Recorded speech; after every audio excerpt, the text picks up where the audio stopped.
Price earning ratio और price to book value ratio, ये दो रेशोज बहुत ही इंपॉर्टेंट रोल प्ले करते हैं स्टॉक मार्केट इन्वेस्टमेंट में।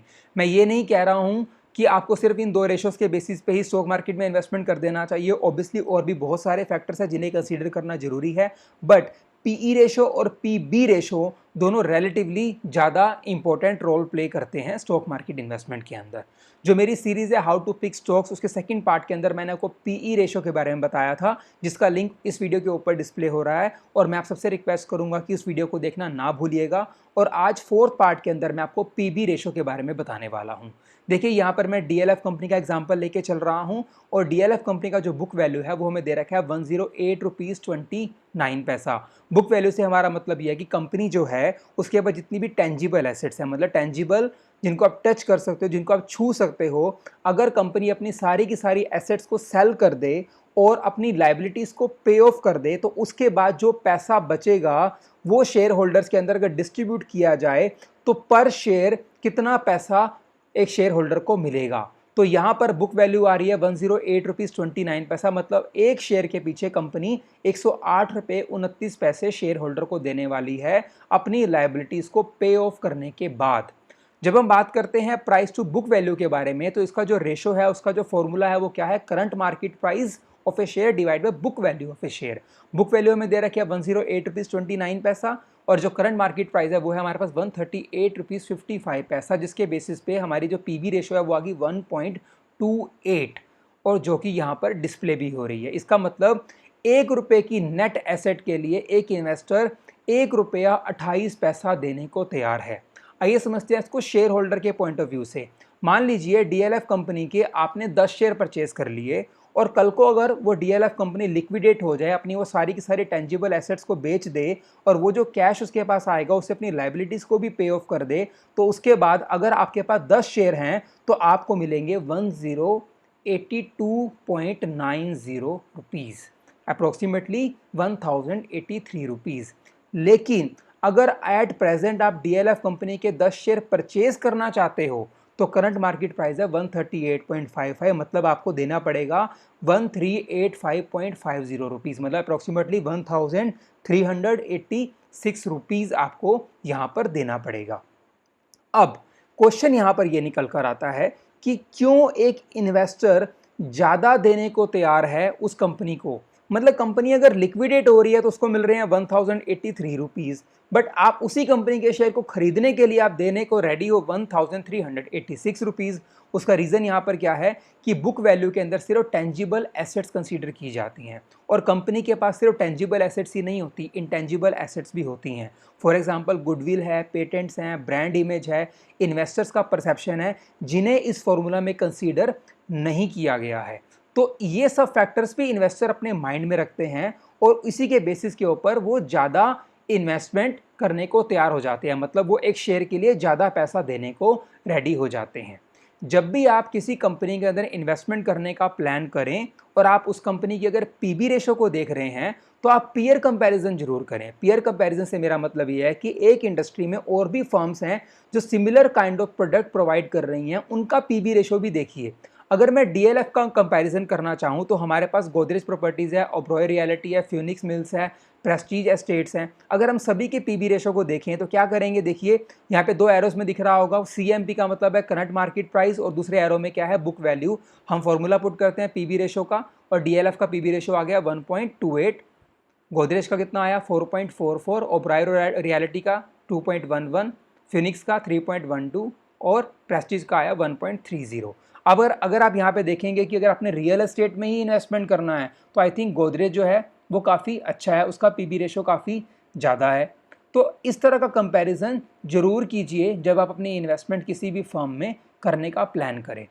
अब क्वेश्चन निकल कर आता है कि कहाँ पर आपको पीबी रेशो यूज़ करना चाहिए। हमारे पास एक और रेशो भी है, that is price to earning ratio. हम क्यों price to earning ratio ignore कर रहे हैं और क्यों पीबी रेशो को कंसीडर कर रहे हैं, तो कुछ ऐसी इंडस्ट्रीज़ हैं जहाँ पर पीई रेशो इतना सिग्निफिकेंट रोल प्ले नहीं करता, बट पीबी मतलब price to book value ratio ज़्यादा इंपॉर्टेंट रोल प्ले करता है। अब वो कौन सी इंडस्ट्रीज़ हैं, सबसे पहले आपको क्या देखना है कि अगर आप अपना पैसा एक ऐसी फर्म में लगा रहे हो जिसकी अर्निंग एसेट्स बेस्ड है, मतलब कि एसेट्स के बेसिस के ऊपर अर्निंग है, तो वहाँ पर पीई रेशो को मत देखिए, वहाँ पे पी बी रेशो को देखिए। एग्जाम्पल के तौर पे कोई सीमेंट का प्लांट है, कोई ऑयल रिफाइनरी है, तो इनके जो प्रोडक्ट्स हैं वो डिपेंड करते हैं उनकी मशीनरी के ऊपर। लेकिन अगर हमारे पास आईटी सेक्टर की कोई फर्म है तो उनका जो रेवेन्यू है वो कहाँ से आ रहा है, सर्विस से, ना कि एसेट से। तो मतलब आईटी सेक्टर है, कोई कंसल्टेंसी फर्म है, तो वहाँ पर आप price to earning ratio consider कीजिए। लेकिन कोई हैवी मशीनरी बना रही है और या कोई ऐसा प्रोडक्ट बना रही है जो कि उस कंपनी की मशीनरी पे या एसेट्स पे डिपेंडेंट है, तो वहाँ पर आपको पी बी रेशो कंसीडर करना चाहिए। आपको सिर्फ यही नहीं देखना कि अर्निंग कहाँ से जनरेट हो रही है, आपको ये भी देखना है कि जो एसेट्स यूज़ हो रही हैं उनकी नेचर कैसी है, वो एप्रिशिएटिंग है या फिर डेप्रिशिएटिंग है। कोई ऐसी फर्म है जिसके पास लैंड है या गोल्ड है, अब ये दो एसेट्स ऐसी हैं जिनके फ्यूचर में प्राइस इंक्रीज होने की पॉसिबिलिटी काफ़ी हाई रहती है।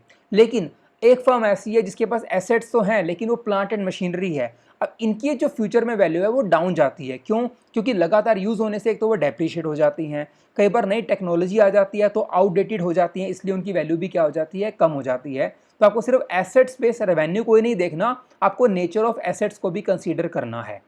इसके अलावा आपको ये देखना है कि इंडस्ट्री कहीं साइक्लिकल तो नहीं है। साइक्लिकल से मेरा मतलब है कि उस इंडस्ट्री का रेवेन्यू लोगों की इकोनॉमिक कंडीशन पे डिपेंडेंट तो नहीं है।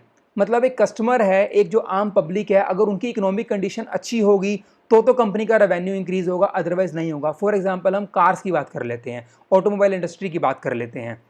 अगर कस्टमर के पास डिस्पोजेबल इनकम ज़्यादा होगी तो ही ऑटोमोबाइल इंडस्ट्री की क्या होगी, सेल इंक्रीज होगी। तो ये साइक्लिकल इंडस्ट्री है। तो अगर आप इस तरह की इंडस्ट्री में पैसा लगा रहे हैं, मतलब जिनका रेवेन्यू लोगों की इनकम पे डिपेंडेंट है, तो वहाँ पर आपको प्राइस टू अर्निंग रेशो की जगह पर प्राइस टू बुक वैल्यू को कंसीडर करना चाहिए। इसके अलावा आपको देखना चाहिए कंपनी का अर्निंग कैसा है। अर्निंग में कहीं बहुत ज़्यादा फ्लक्चुएशन तो नहीं है। अगर फ्लक्चुएशन ज़्यादा है अर्निंग के अंदर तो भी आपको पीई रेशो की जगह पर price to book value ratio को कंसीडर करना चाहिए। क्या मतलब है मेरा हाई फ्लक्चुएशन से, आइए समझते हैं इसको। देखिए मेरे पास यहाँ दो फर्म्स हैं, एक है टीसीएस, दूसरा है डीएलएफ। अगर हम टीसीएस की बात करें तो इसकी जो अर्निंग है वो सर्विस बेस्ड है, और डीएलएफ है इसकी जो अर्निंग है वो एसेट्स बेस्ड है, क्योंकि वो लैंड के बेसिस पे चल रही है, वो फ्लैट्स बना के सेल कर रही है। और टीसीएस क्या कर रही है, सॉफ्टवेयर बना रही है। अगर हम यहाँ अर्निंग की बात करते हैं तो अगर आप फ्लक्चुएशन को देखेंगे 16 से लेकर 20 तक, इसका जो रेंज है वो 24% से लेकर अप्रोक्सीमेटली 27% में लाई कर रहा है। लेकिन अगर मैं डीएलएफ की अर्निंग की बात करूं तो इसका जो फ्लक्चुएशन है वो अप्रोक्सीमेटली 12% से लेकर 96% के बीच में लाई कर रहा है। और अगर मैं ईयर ऑन ईयर फ्लक्चुएशन की बात करूं डीएलएफ के, तो देखिए 19 के अंदर वो 20.86% था और 2020 में वो 95.54% हो गया। तो इस तरह के केसेस में अगर हम बात करें तो टीसीएस जो है, जो आईटी सेक्टर एक फर्म है, यहाँ पर आपको price to earning ratio consider करना चाहिए। और जो डीएलएफ है यहाँ पर आपको price to book value ratio को कंसीडर करना चाहिए। लेकिन सिर्फ पीबी रेशो के बेसिस पे अपना डिसीजन ना लीजिए। पीबी रेशो के साथ आपको रिटर्न ऑन इक्विटी को भी कंसीडर करना जरूरी है। एक अच्छी कंपनी जहां पर आप पीबी रेशो कंसीडर कर रहे हैं, उसके साथ उसके रिटर्न ऑन इक्विटी को भी स्टडी कीजिए, और वो दोनों एक साथ मूव करने चाहिए। एक साथ मूव करने से मेरा मतलब है कि अगर कंपनी का पीबी रेशो इंक्रीज हो रहा है तो उसका रिटर्न ऑन इक्विटी भी इंक्रीज होना चाहिए, और अगर पीबी रेशो डाउन जा रहा है तो उसका जो रिटर्न ऑन इक्विटी है वो भी डाउन जाना चाहिए। रिटर्न ऑन इक्विटी से मेरा क्या मतलब है कि कंपनी अपने शेयर मार्केट में सेल करेगी, कंपनी के पास पैसा आएगा और कंपनी फिर उस पैसे को अपने बिजनेस में इन्वेस्ट करेगी। कितनी एफिशिएंटली वो उन शेयर होल्डर्स के पैसे को यूज़ करती है, और उस एफिशिएंसी का पता लगता है कि वो उस पैसे को यूज़ करके कितनी रिटर्न जनरेट कर रही है। अगर मैं डीएलएफ के 2020 के आरओई की बात करूँ तो वो 8.44% आ रहा है। इसका मतलब कि सिर्फ शेयर होल्डर का, ध्यान रखिएगा मैं यहाँ सिर्फ शेयर होल्डर्स के पैसे की बात कर रहा हूँ, लोन की बात नहीं कर रहा।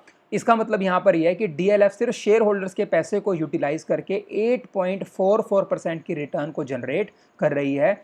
और आप जब भी किसी कंपनी के पीबी रेशो को कंसीडर कर रहे हों तो उसके आरओई को कंसीडर जरूर कीजिए, क्योंकि इन दो रेशो को एक साथ कंसीडर करने से आप ये पता लगा सकते हैं कि जो वो स्टॉक है उसका प्राइस अंडर वैल्यूड है, ओवर वैल्यूड है या फिर फेयर है। कैसे पता लगता है, आइए देखते हैं। यहाँ पर देखिए आपको क्या देखना है कि अगर किसी कंपनी का रिटर्न ऑन इक्विटी लो है और अगर उसका price to book value high है तो वो स्टॉक ओवर वैल्यूड है।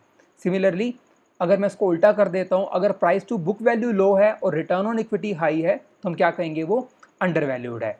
लो और हाई को लेकर मेरा क्या मतलब है, देखिए यहाँ पर कोई स्टैंडर्ड यहाँ पे हमें वैल्यू नहीं दी गई है पीबी रेशो की और रिटर्न ऑन इक्विटी की, लेकिन जनरली ये माना जाता है एक अच्छी फर्म का जो आरओई है वो कम से कम 15% होना चाहिए, और जो प्राइस टू बुक वैल्यू है वो 3 या 3 से कम होना चाहिए। कई बार कहते हैं कि 1 से कम है अच्छा है, हाँ 1 से कम है पीबी रेशो तो अच्छा है, लेकिन ये एक वार्निंग सिग्नल भी है। अगर 1 से कम किसी कंपनी का पीबी रेशो है, इसका मतलब कुछ फंडामेंटली काफ़ी गलत हो रहा है इस कंपनी में, तो इससे दूर रहना चाहिए। तो बेटर ये रहेगा आप उस कंपनी को चूज़ करो जिसका पीबी रेशो 1 to 3 के बीच में लाई करे और आरओई कम से कम 15% जरूर हो, तो आप अपनी इन्वेस्टमेंट के लिए उस कंपनी को चूज़ कीजिए।